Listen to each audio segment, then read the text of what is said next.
All right, I am calling this reading Galentines with the Goddess. So in honor of Valentine's Day, we're going to have our sacred female moment here, which is going to be presided over by the Shekinah, the presence of the divine feminine. At the center of everything there is light, and I am that light. So these cards, you're going to choose one of these, or honestly, you could probably watch any or all of these and get a really good message out of it, because these are going to be more spiritually oriented messages. But we're just going to sit with the goddess today, you know? We're just going to have a moment with our divine feminine presence and appreciate all of what that is. The first option here is Hestia. And hopefully I'm saying that correctly. It's the goddess of sanctuary. No matter where I am home. The most sacred sanctuary is found within me. And the second reading option will be Perpetua, the saint of authenticity. I own my authentic self in all circumstances. And then we have, for number 3, Khadijah, the mother of believers. I am spiritually and financially abundant. I provide heaven and earth for myself. And we also have little Coco, who is also a gal. She is spending Galentines with us, and you can probably hear her meowing in the floor down here. Okay, so go ahead and choose your option. Timestamps are going to be below. We're going to hear a little bit about who each of these goddesses are, what their oracle message is, and then we're going to be using the Cosmic Tarot to sort of further elaborate on that spiritual message to you. I will see you at your reading. Okay, this is reading number 1 for folks who chose Hestia. Let me zoom in on her card here. Now, the way I like to use this is from, by the way, the Divine Feminine Oracle book by Megan Watterson. And for one thing, I do want to point out, these are beautiful cards, and I do not think that they come across very well through film or, you know, over video, but they are really pretty cards. So just wanted to give them a shout out for that. But the way I like to approach these when I'm doing readings is just to read from the Oracle book itself, and then there is a question that is asked at the end of the Oracle book, and I like to use that to sort of guide the actual reading. Okay, so that's what I'm going to do with Hestia. So again, her message starts out with, no matter where I am home. The most sacred sanctuary is found within me. And the book says, Hestia represents the warmth, protection, and sanctuary we feel when we know that we are home. She is an ancient Greek goddess of the hearth. Her name translates as fireplace or altar. She is the firstborn daughter of Cronus and Rhea. Her brother Zeus assigned Hestia the sacred position of tending to the Olympian hearth. She's known for her calm, abiding presence and her tremendous kindness. In ancient Greek culture, Hestia is the divine personification of the sacred fire that sits at the center of someone's home, as well as in the center of every town and village. She would receive the first and last sacrifices of each day. With the establishment of a new village, the flame from Hestia's public hearth in the mother city would be carried to the new home. Hestia is the fire that grounds us, the hearth we can gather around to stop our wandering. Hestia is an emblem of the warmth, safety, and nourishment of being in community. She represents that tangible and yet unseen connection between all our loved ones. And she's the calm, abiding presence that can only be found within. When your soul selects her card, Hestia created the concept of sanctuary. It's considered a sacred obligation to shelter and protect those in need. She wants us to seek those situations that allow us to feel a sense of being home. or she wants us to create that form of sanctuary for someone else. Of all the wild and crazy adventurous Greek gods and goddesses, Hestia is the most drama-free. She's the one who can be counted on, the one who fosters community and provides the stability of food and warmth and shelter when all else is coming undone. She's your grandmother goddess. She's the energy that whispers for you to just get cozy. Hestia wants you to be 1,000 leagues easier on yourself. Put a blanket over your body, curl up with hot tea. Sit before the fire of all that you've accomplished and give your mind a break from all that you ask of yourself. Hestia wants you to let kindness pervade your thoughts. She wants you to light a small fire in the center of yourself and feel safe in calling your body home. She wants you to be able to seek sanctuary within. She wants you to come home to yourself and to give yourself the love that you effortlessly offer others. Hestia is the call to become the calm harbor for your beautiful soul to thrive.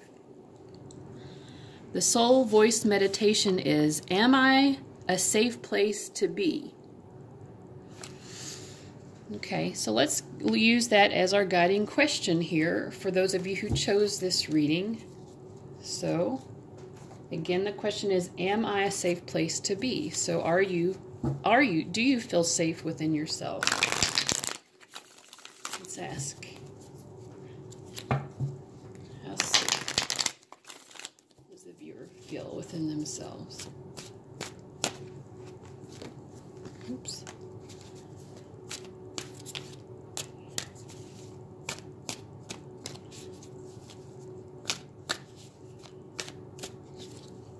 Okay, well, I'm getting a lot of cards wanting to come up. So we have Justice, Four of Cups, Three of Cups, Three of Swords, and the Devil.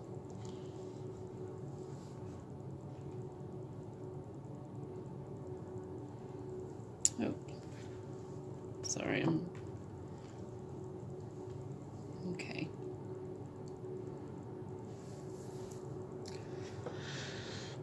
Well, I mean, I feel like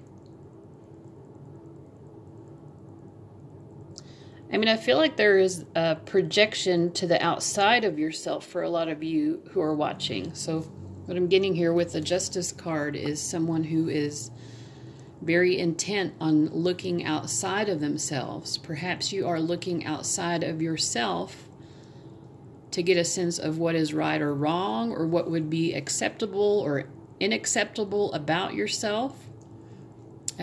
You could also be, judging other people, which is like a normal human behavior, right? It's nothing to feel bad about. We all are making judgments. But yeah, I mean, I feel like this person is not very focused on their inner world. They are definitely more focused on the outer world. So to answer the question, am I a safe place to be? I feel like you guys are still kind of figuring out, trying to figure out who you are based on perhaps how other people are perceiving you. Now, the Four of Cups to me shows someone, and it's very clear in this card, this person. Also, I get a sense of like a lack of self-acceptance. This person has these 4 cups, these 4 lotuses. They have, wine and fruit, this beautiful landscape, a castle in the background. And yet they feel unhappy. They feel unfulfilled. So does this person feel that they are safe? Do they feel like they have tended the hearth within themselves? I feel like, unlike with the Justice card, this person to me is someone who is doing some inner seeking, but they are not liking what they're seeing on the inside. So on the one hand, some of you might be looking for acceptance from the outside. But also when you try to look within, there is sort of a lack of acceptance. Now with the Three of Cups, like again, I just keep getting this pervasive feeling of like needing to feel whole based on a relationship with someone else, or, you know, how other people perceive you.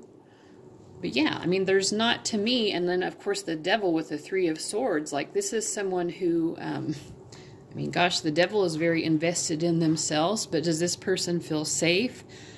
They feel safe because of their attachments. They're like, yeah, I feel safe because these people are literally attached to me, you know?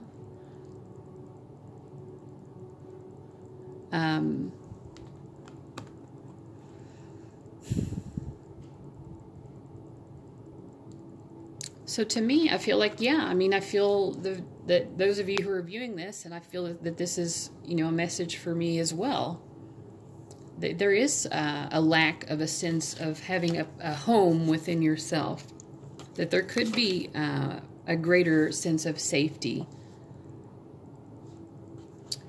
Let's see what Spirit's advice is. Like, how can we begin to feel like we have more of that sense of a tended hearth? How can we tend the hearth of our inner being?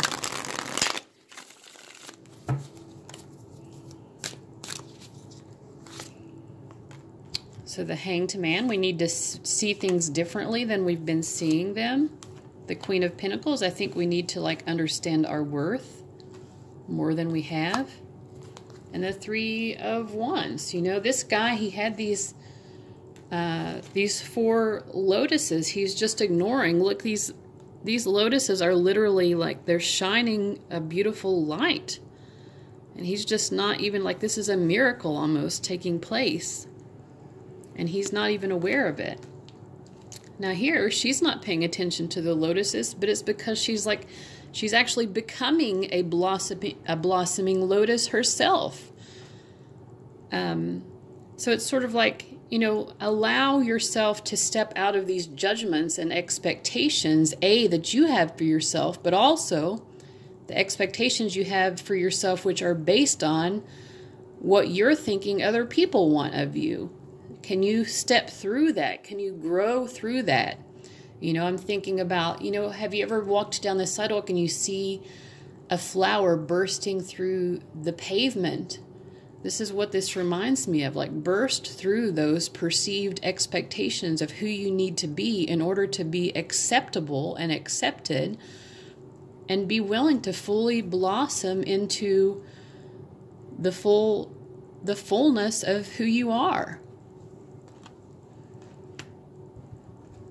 With the Queen of Pentacles, well, we have another flower here, and what is being born of it? This pentacle, this potential, this, you know, our potential to achieve safety and security. I feel like, you know, we are being asked to trust that Mother Earth is meeting all of our needs. You know, she provides everything that we need and then some.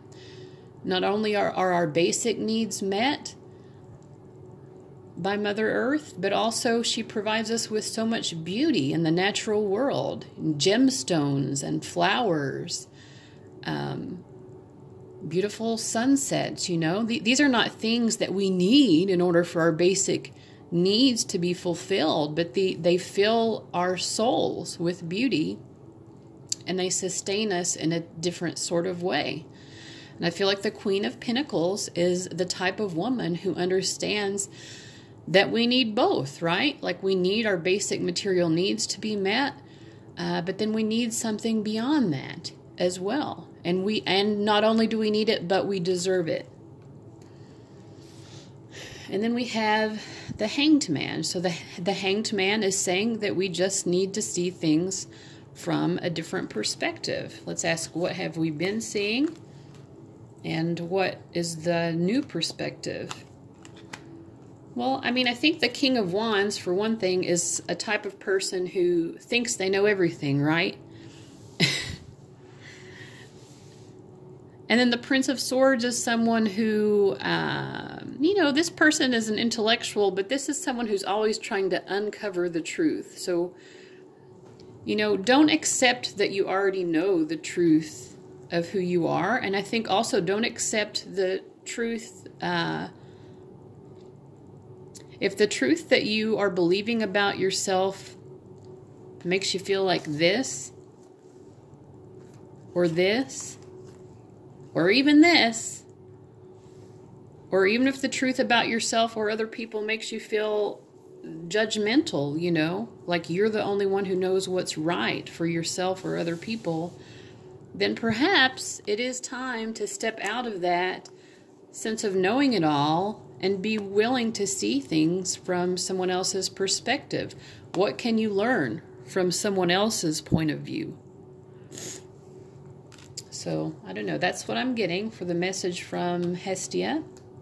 So hopefully that was helpful, guys. And I hope you are having a wonderful Galentine's. And I will see you later. Bye, guys. Okay, for folks who chose Perpetua. So the way that I like to do these Divine Feminine readings is I like to read from the guidebook, and then there's a question at the end of the oracle message. And I like to use that question then to guide the tarot portion of the reading. So we're going to be doing some tarot, and I'll shuffle and draw and interpret from that, but I do want to start with the oracle book message. So we're going to learn more about Perpetua and her message. Okay, and she says, I am my authentic self in all circumstances. Who she is. The Catholic saint Vibia Perpetua shows us the power of authenticity. Perpetua was a married noblewoman and mother living in 3rd century Carthage, which is modern-day Tunisia in North Africa. The Roman Emperor Septimus Severus forbade any conversions to Judaism or Christianity. In celebration of his birthday, several Christians who were being instructed in the faith were arrested. Perpetua, along with a pregnant slave named Felicitas, were among them. Those who would not renounce their faith were sentenced to a public death in the arena. While Perpetua awaited her trial, she kept a prison diary. The Passion of Saint Perpetua has become one of the oldest and most extraordinary early Christian texts. At one point in the Passion, Perpetua describes a visit from her father. He begs her to renounce Christianity. She asks him, "See that pot lying there? Can you call it by any other name than what it is?" And when her father answers no, of course not, Perpetua continues, "Neither can I call myself by any other name than what I am, a Christian." The name Perpetua is derived from the Latin perpetuus, meaning continuous. Even though her father visited several more times to plead with her to be a dutiful daughter, wife, and mother, she refused to renounce her faith in Christ. And she maintained this truth as paramount at a time when a woman's societal role was defined by her father and husband. Her prison diary also relates her relationships with Saint Felicitas and the class structures that Christianity transcends. Even though one is a noblewoman and one a slave, they died in the arena together in 203 CE as equals and as sisters. When we find the courage to be true to who we are, a vitality returns to us, a voice that's both moving and compelling simply because it's authentic.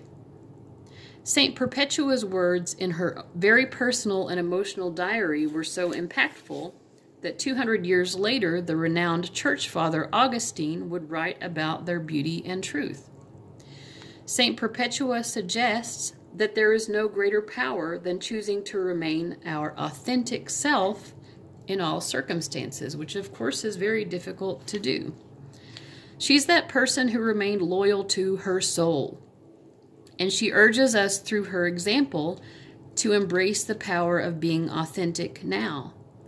Even in the face of death, she courageously held fast to her truth that she was Christian. Her right hand reveals the Christ mudra. She also reminds us that journal writing can be a sacred act of returning to ourselves, of listening to the soul voice inside us, and of going inward to find our answers. Because if we can't be authentic with ourselves, who can we be authentic with, right? Perpetua is a call to a journal writing practice, even if it's just to record our dreams each morning. The inner voice that greets us as we write strengthens our authenticity. That voice becomes a light, a fire that calls to us and claims us as we dare to live out its truth. The soul voice meditation is, what is the truest statement that I can say about who I am?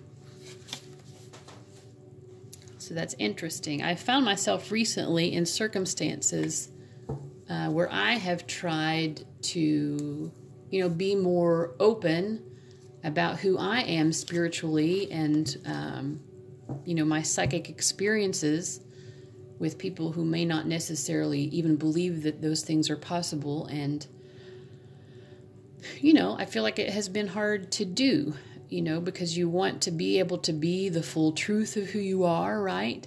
And then, how do you do that knowing that people are not necessarily going to accept that aspect of who you are? So anyway, let's use some tarot to answer that question. What's the truest statement that you guys watching can say about who you are? You can probably answer that yourselves as well, but let's see what Spirit says is the most authentic truth of who you are.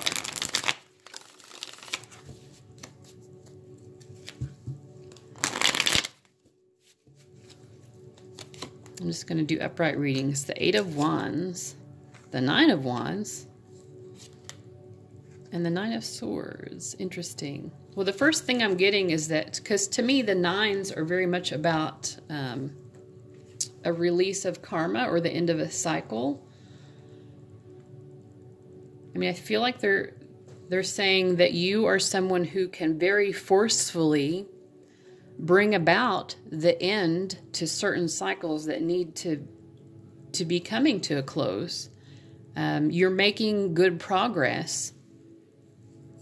I think that's one of the truest things that they're wanting to express to you about yourself, is that you're just making wonderful progress. You're allowing yourself to let go of limiting thoughts and fears. If you've been in a cycle of repeating the same patterns, having the same battles over and over again, they're saying you are quickly bringing all of this to a conclusion. Let's see what else. Let's draw from the top this time. Justice. This came out in the first reading too, but had quite a different message. Six of Wands. We've got a lot of wands. I feel like you all are very passionate people. You are people who, try to be very honest, You try to be very honest and direct and forthright about who you are.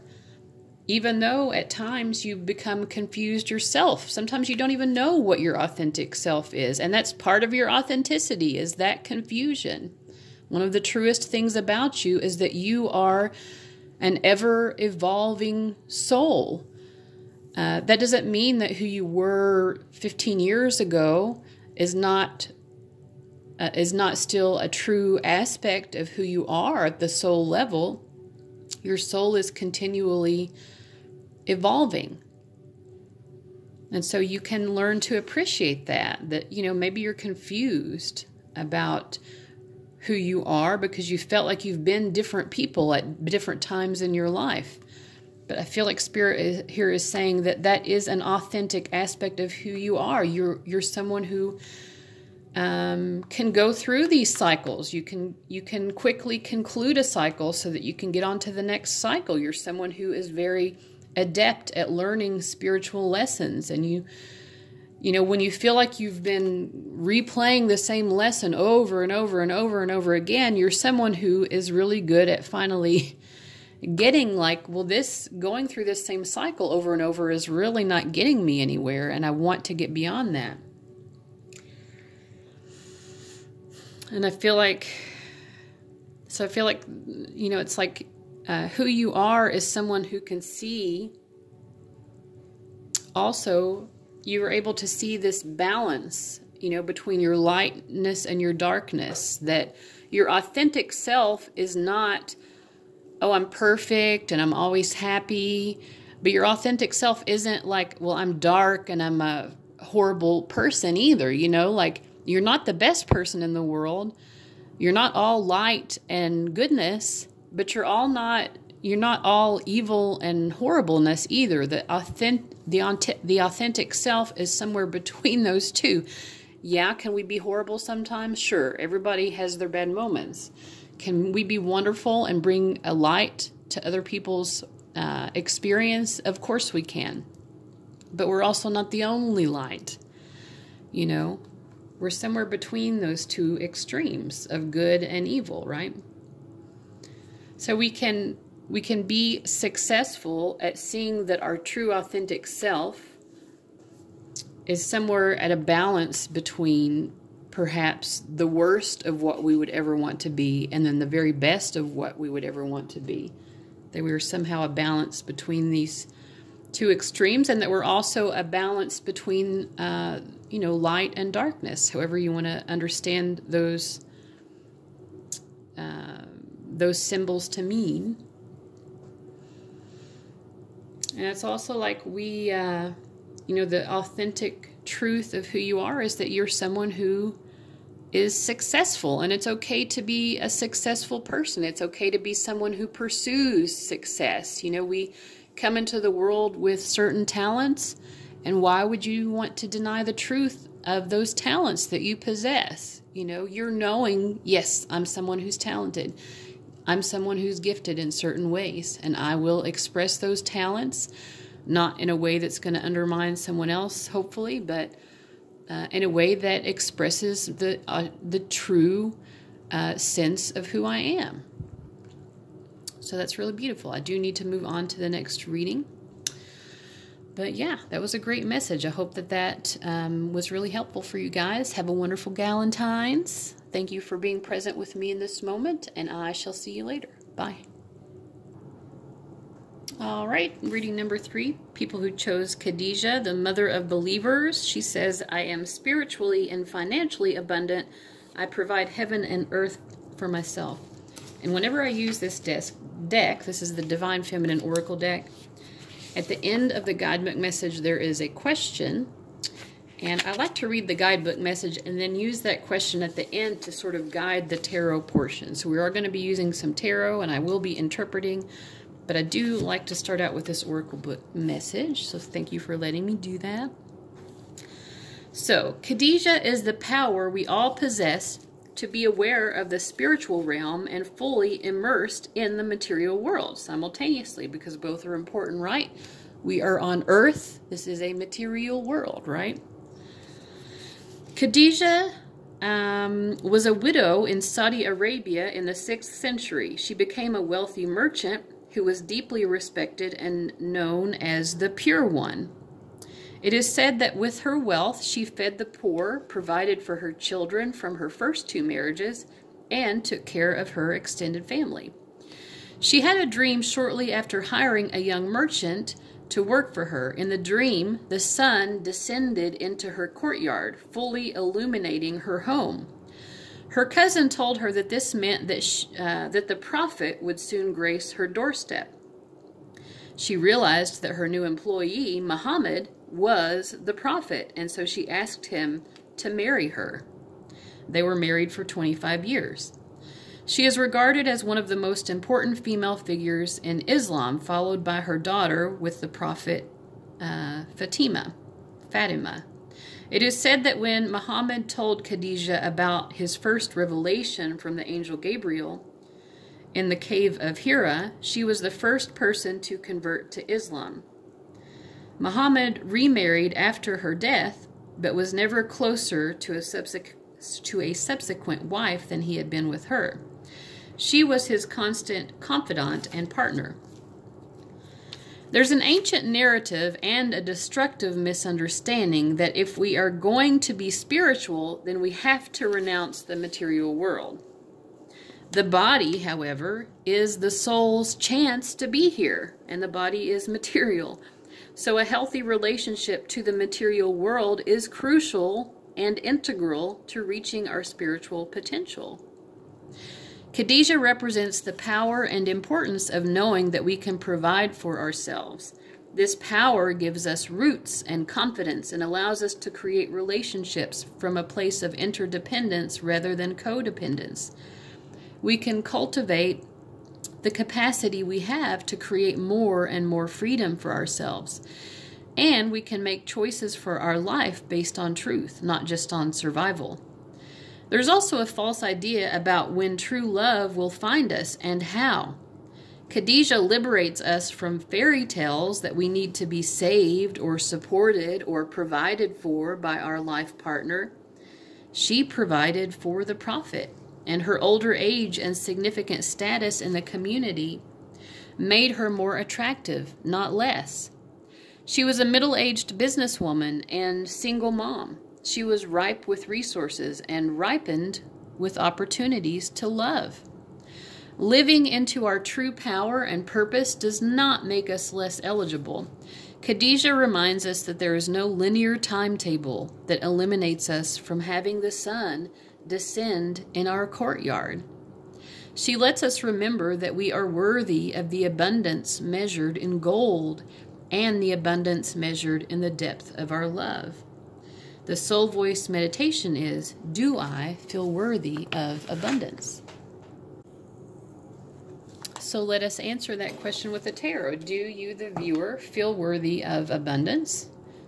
Or how worthy do you feel of abundance, and how can you increase your sense of worthiness? This is the Cosmic Tarot.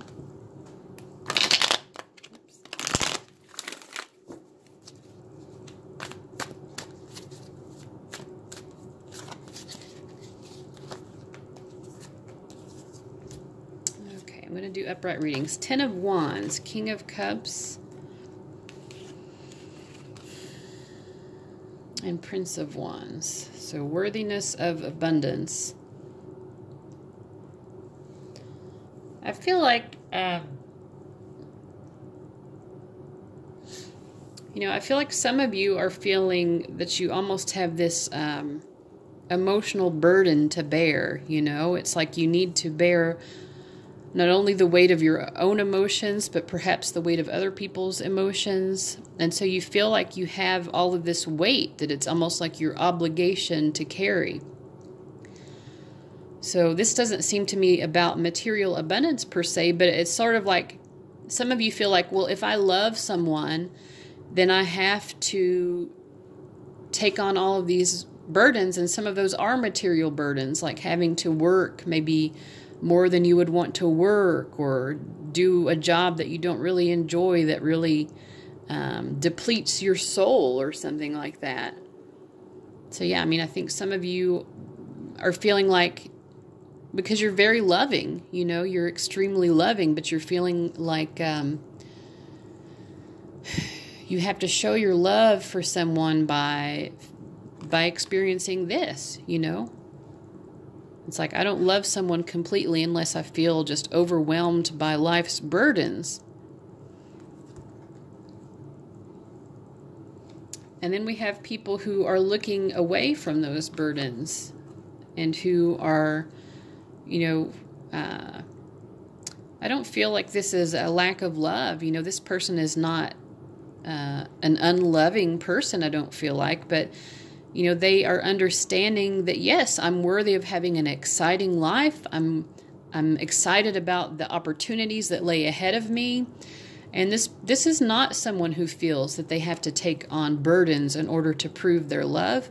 This person is far more interested just in embracing the abundant possibilities that lay before them. So I don't know that either of these perspectives is wrong per se, but let's just see, for those viewers who are interested maybe in feeling more worthy of abundance, emotional abundance, material abundance, etc. What is Spirit's message? So we get the Hangman, which is just seeing things from a new perspective. So let's look at things from a new perspective. The Four of Pentacles, and then the Strength card. So, I mean, I kind of feel like they're saying that the strength does lie here more in this perspective of someone who is willing to say, you know what, I don't have to embrace burdens. I don't have to take on all of this unnecessary weight. I don't have to, like, not enjoy my life in order to be worthy of life, right? This person's like, I'm inherently worthy of all that life has to offer.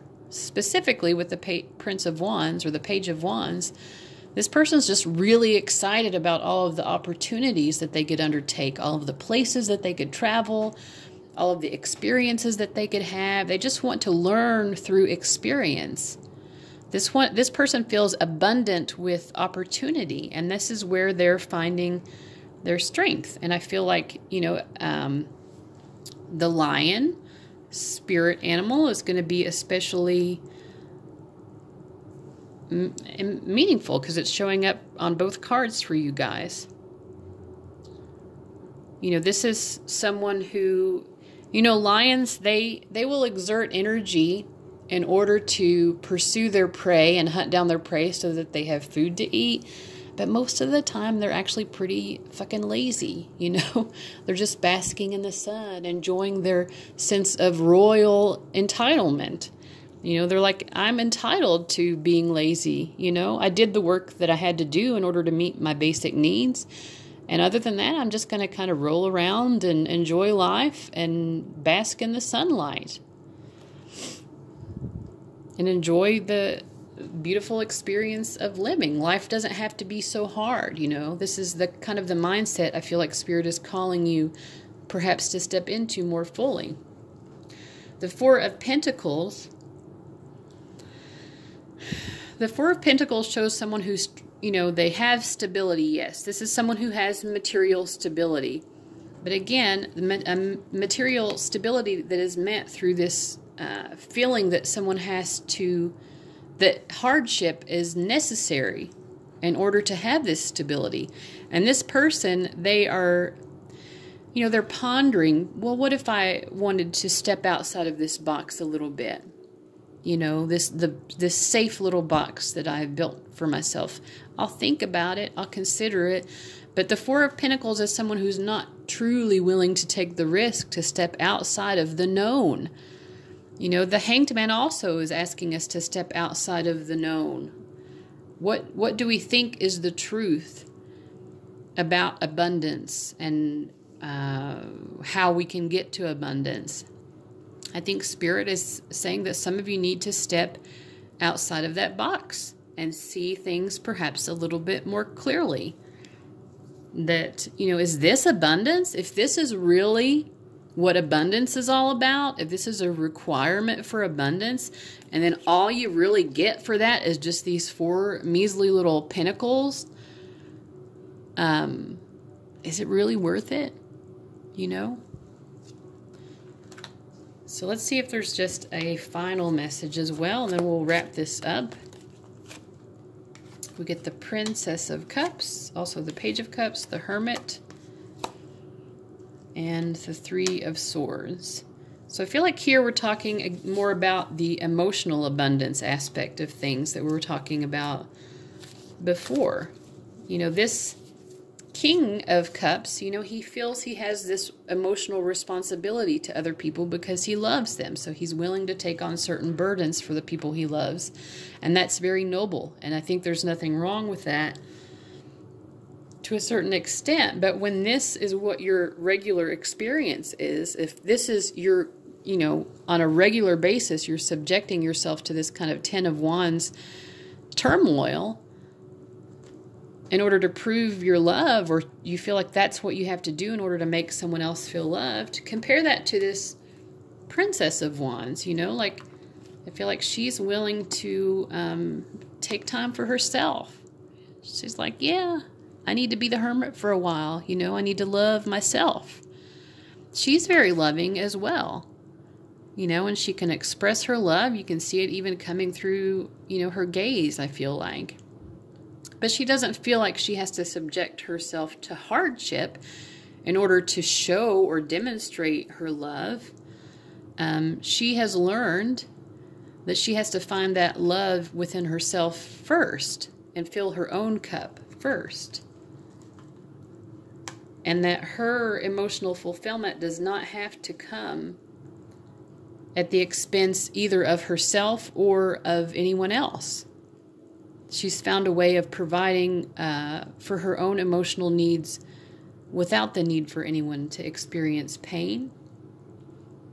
And she's found a way to meet her own needs without that causing pain for someone else. So she's been able to step outside of codependence, basically, which is what was spoken about in the book, you know, interdependence rather than codependence.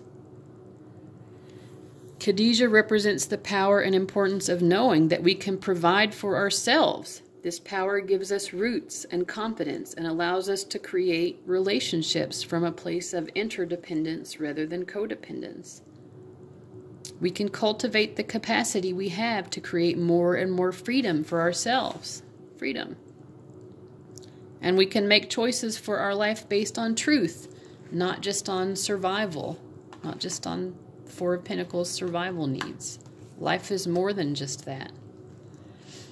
And there are a lot of people who really benefit from keeping people in that mindset of just surviving, you know. But life offers so much more than that. So there's no reason not to embrace all the true abundance of what life truly offers. All right. So I hope you guys really enjoyed that reading. I liked it. I loved how the cards really just supported what the Oracle book was saying, the guidebook was saying. So, gals, I hope that you are having a wonderful Galentine's Day, and I will see you later. Bye.